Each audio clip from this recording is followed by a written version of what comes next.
क्या हो गया? दिव्यांग एकता जिंदाबाद जिंदाबाद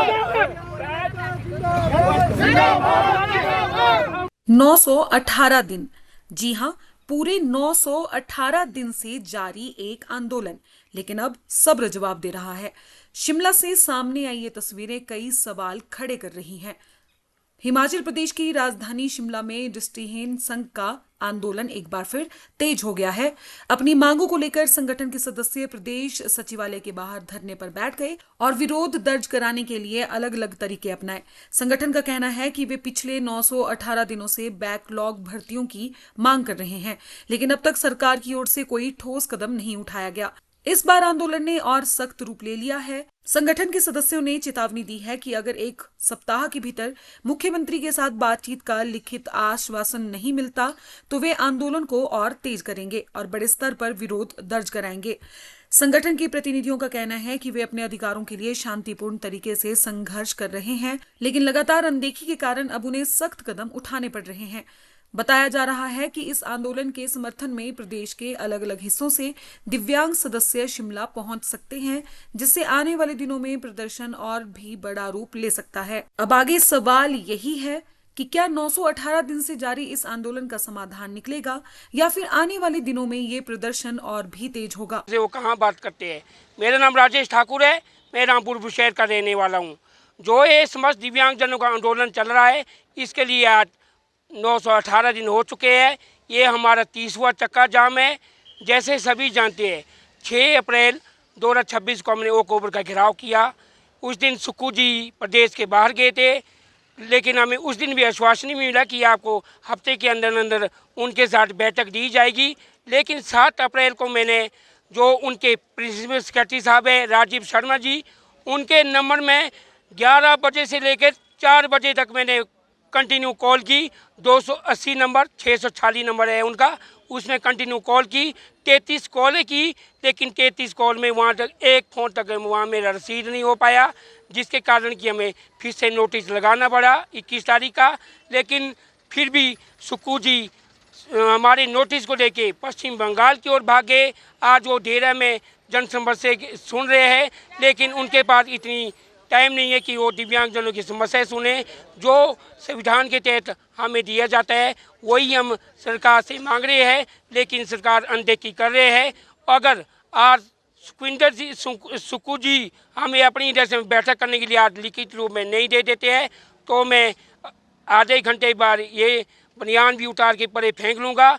अगर उन्होंने लिखित में नहीं दिया हमें मीटिंग लिए, नहीं तो हमारा जो अगला घेराव होगा वो ओक ओवर का घेराव होगा। उसमें प्रदेश भर के सभी दिव्यांग साथियों को बुलाया जाएगा और सचिवालय की ओर से भी और छोटे शिमला और पुरानी बस स्टैंड की ओर से भी, दोनों जगह से रोड जाम किया जाएगा। क्योंकि दिव्यांगजनों की जो समस्या होनी है वो सुखविंदर सिंह सुक्खू जी के हस्तक्षेप के द्वारा ही होनी है। क्योंकि हमारी 918 दिन में बहुत सी बैठक हो चुके हैं। सभी अधिकारियों ने, अब सभी प्रशासन उच्च अधिकारियों ने अब हाथ खड़े कर दिए हैं। उन्होंने सबने कह दिया कि हमारी बस से बाहर है। अब जो दिव्यांगों का भला कर सकते हैं वो सुखविंदर सिंह सुक्खू जी कर सकते हैं। इसलिए हमें हफ्ते के अंदर अंदर उनकी अध्यक्षता में बैठक चाहिए, वरना आने वाला टाइम इससे भी उग्र आंदोलन होगा, ओक ओवर का घेराव होगा। आज हम शर्ट खोल आंदोलन करेंगे, लेकिन उसके बाद जो हमारा आंदोलन ओक ओवर का घेराव होगा, तब हमारे हाथों में पेट्रोल की बोतल भी होगी और जलाने की लाइटर भी होंगे। जो सुक्खू सरकार ने या हमारा भला करना है तो भला करे, नहीं तो हम उग्र आंदोलन करेंगे। हमारी क्योंकि जान पे आ चुकी है, हर चीज़ की कोई हद होती है। 918 दिन कम नहीं होती है। कम से कम सुक्खू जी हमारे साथ बात तो कर सकते हैं। 1600 वो दिव्यांग मीटर भी लगा सकते हैं। अगर वो 1500 बिजली मीटर लगाते हैं, 1600 वन मीटर लगाते हैं। अभी देखो परसों कैबिनेट की बैठक में उन्होंने कितनी भर्तियाँ खोली। किसी भी कैबिनेट, हमें हर कैबिनेट में उम्मीद होती है आज दिव्यांगजनों के लिए भी बम्पर भर्ती आएगी, लेकिन दिव्यांगजनों की पुरानी सुविधा भी छीनी जा रही है। नई सुविधा तो कहाँ से देगी। इस तरह के हालात ये रोते हैं और अपनी कजोरियाँ भर चुके हैं। आज की सुक्खू सरकार के ये हाल है, ये जन सेवा नहीं करती है, ये ओनली कजोरियाँ भरने का काम कर रहे हैं। अपने बच्चे इनके फॉरेन में पलते हैं, उनके लिए रात को नौकरियां निकाल देते हैं। यही चला है, भाई भतीजावाद चला है। बाकी आम जनता सड़कों की ठोकरें खा रही है। ये बहुत शर्मसार है, देवभूमि में चल गई। बात तो उनके कानून तक पहुंची है, क्योंकि आपने मीडिया का पिछला रिकॉर्ड उगाड़ देख लेना।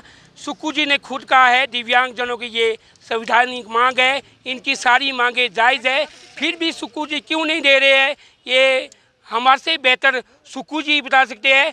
मैं समस्त मीडिया बंधु से भी विनम्र निवेदन करता हूँ, भावों को अपील करता हूँ, जब भी सुखविंदर सिंह सुक्कू जी शिमला वापस लौटे उनसे ये सवाल पूछे कि दिव्यांगजनों की अनदेखी क्यों हो रही है, क्यों आप उनके साथ एक बैठक नहीं ले सकते हैं।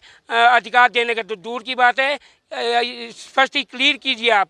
अगर दिव्यांग तो मीडियम के माध्यम से आप बोल दे, अपने हाथ खड़े कर दे कि मैं दिव्यांगजनों को कुछ नहीं दे सकता हूँ, ये उम्मीद उनसे है। बाकी जब सुखविंदर सिंह सुक्कू जी शिमला आएंगे, बाकी सबसे कमज़ोर समाज दिव्यांगजन है, उनको जितनी ज़्यादा सुरक्षा दी जाती थी उस तरह से सुरक्षा में नहीं मिल रही है। हमें सड़कों की ठोकरें मिल रही है, पुलिस वाले की लाठियाँ मिल रही है, कभी ये धक्का मुक्की कर लेते हैं और सड़कों पे जब हम उतर जाते हैं कभी एसडीएम मैडम आ जाते हैं, कभी तहसीलदार साहब आते थे, कभी डीसी महोदय भी सड़क तक आ सकते हैं। सुक्कू जी सड़क पे नहीं आ सकते हैं, वोट मांगने तो घर तक आ जाते हो, तब दिव्यांग नहीं होता है। तब तो हमारे वोट जितने भी दिव्यांगजन हैं हमारे वोट घर की चार दीवारी में होते हैं, और 80 साल से जो ज़्यादा बुजुर्ग होते हैं उनकी वोटिंग भी घर की चार दीवारी में होती है। लेकिन अपने अधिकार पाने के लिए हमने इस तरह से सड़कों की ठोकरें खानी पड़ती है। फेसबुक पर पोल स्टार हिमाचल का पेज लाइक करें और यूट्यूब पर हमारा चैनल सब्सक्राइब करना ना भूलें।